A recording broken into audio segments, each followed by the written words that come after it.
I have discovered something terrible. It's called TikTok. I don't know if any of you have engaged with this app. It's insidious. It's insidious for a variety of reasons, one of which is that you can enjoy yourself for literally hours watching 3-second videos. You just keep going. Well, this week I saw a video of the royal family, each in their own square, singing the Wellerman Sea Shanty song. Now, I don't know if you know the Wellerman Sea Shanty song, but it's one of these Irish jigs kind of things. Now, I'm not going to sing it for you because it wouldn't come out that great, even though I did write down some of the lyrics. There once was a ship that put to sea. The name of that ship was Billy of Tea. Now you know the... Anyways, it was very funny to watch the royal family doing this, especially with the Queen's head bobbing side to side. And I was so overwhelmed by this that I turned to my youngest child, Yazzie, and I said, "How do they do that?" And they informed me that, in fact, it's video manipulation, that the royal family was, in fact, not singing that song. Which I was blown away by because it looked so real. It really looked like they were actually singing. And it caused me to think about all of the videos that I had watched on TikTok that I was amazed by and think maybe those were also manipulated videos. And so I was left with a significant problem because I was raised on the phrase, seeing is believing. And if you see it yourself, then you can believe it. If you hear it secondhand, then it might not be true. But the truth is, today, with the way videos can be manipulated and audio can be manipulated, it sounds as though people are saying what they're saying and doing what they're doing, even though it may not be true.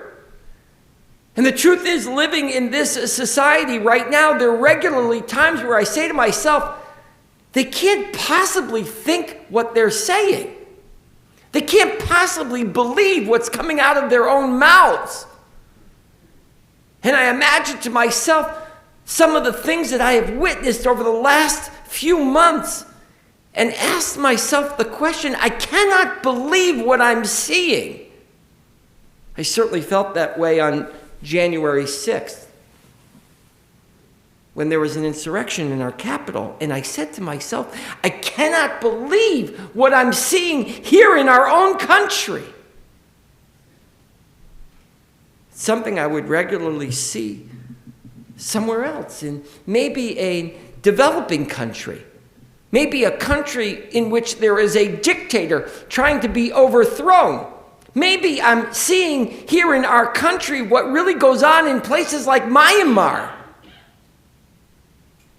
And so I'm forced to ask myself the question, can I believe what I'm seeing? And then, of course, in our country, the conspiracy theories abound. People are connecting data points in order to create a theory that really has no basis in reality.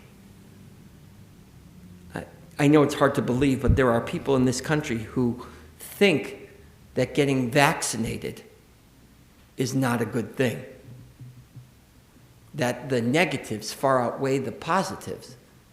There are actually people in this country who believe, this one's unbelievable to me, that the government is using the vaccine as a way to track people.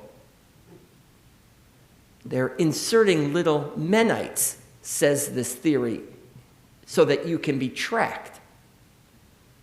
And guess what? More than a handful of people believe that.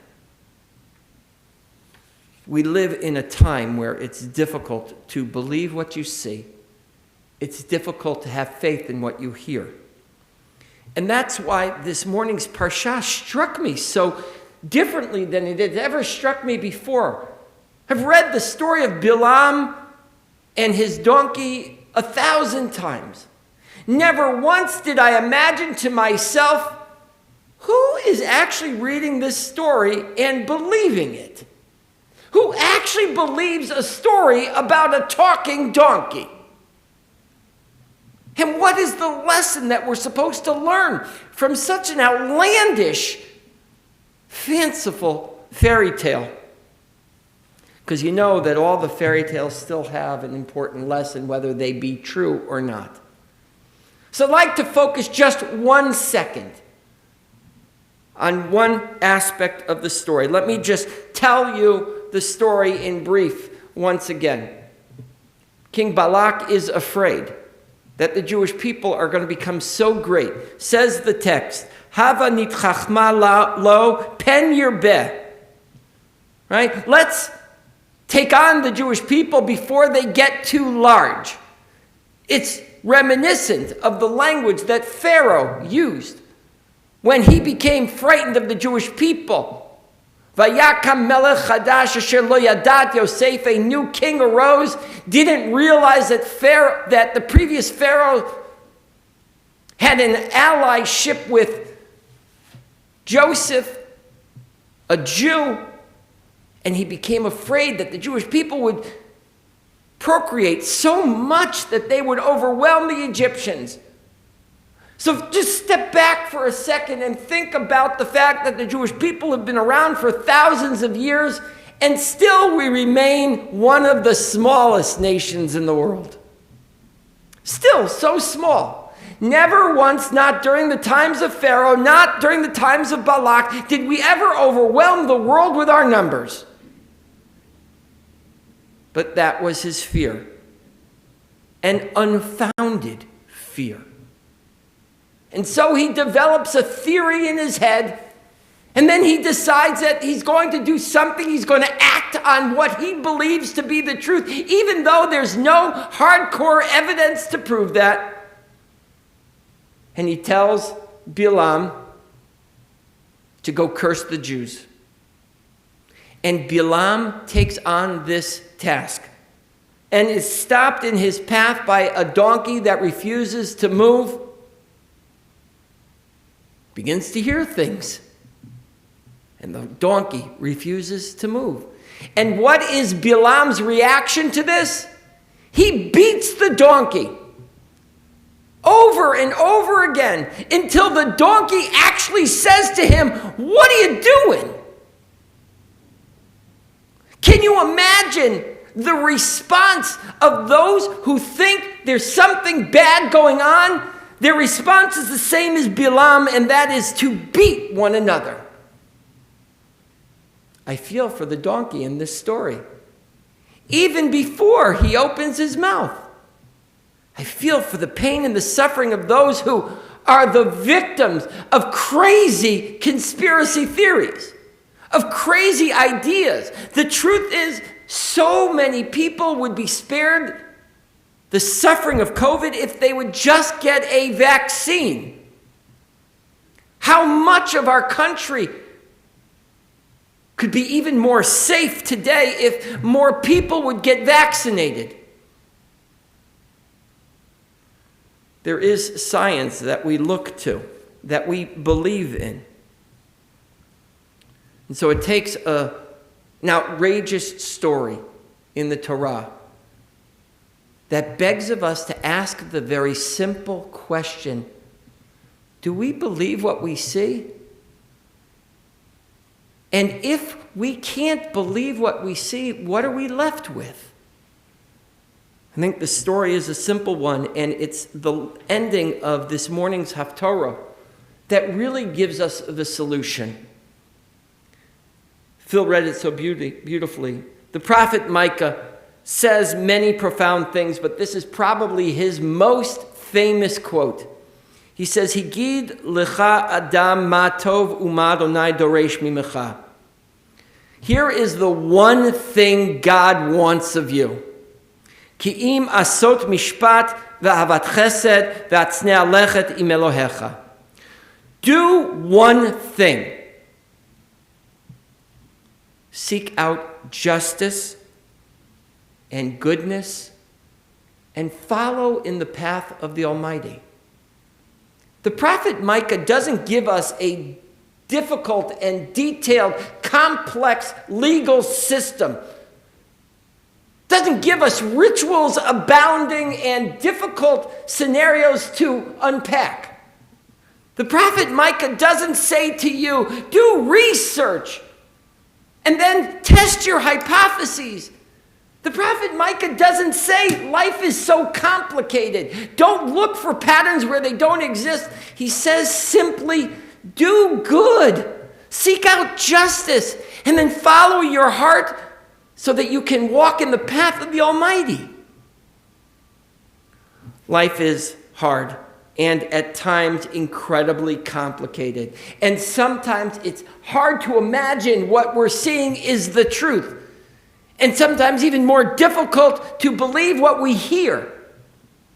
So in the end of the day, you're required to do one thing: search your common sense. If seeing is no longer believing, then we have to make sure to call out what we believe to be the absurd. We have to be able to, at some point, trust ourselves to say, that's ridiculous. That's unconscionable. That is painful to watch. That is dangerous to allow. This morning's Parashat says, talking donkeys? That's what we are resolved to? We can't figure it out on our own. We need some supernatural event to correct our course? To which I say the very simple thing that I've always said. Supernatural events have a very short shelf life. As soon as they're over, we forget they ever happened. I pray that's true with COVID. I pray that we're able to get back to normal, that this catastrophic, almost supernatural pandemic, which now we see continues to morph into different versions, I pray that we put that behind us, but that we don't forget the lessons that they were supposed to teach us. And that is kindness for one another. What you do impacts someone else. How you behave has a direct implication for someone else. This morning's Parashat says it can't be about talking donkeys. It has to be about common sense and a desire to do good, to walk humbly with the Almighty, and to make this world a better place. Shabbat Shalom. We continue with Musaf, page 184, Chatzi Kaddish. Please rise.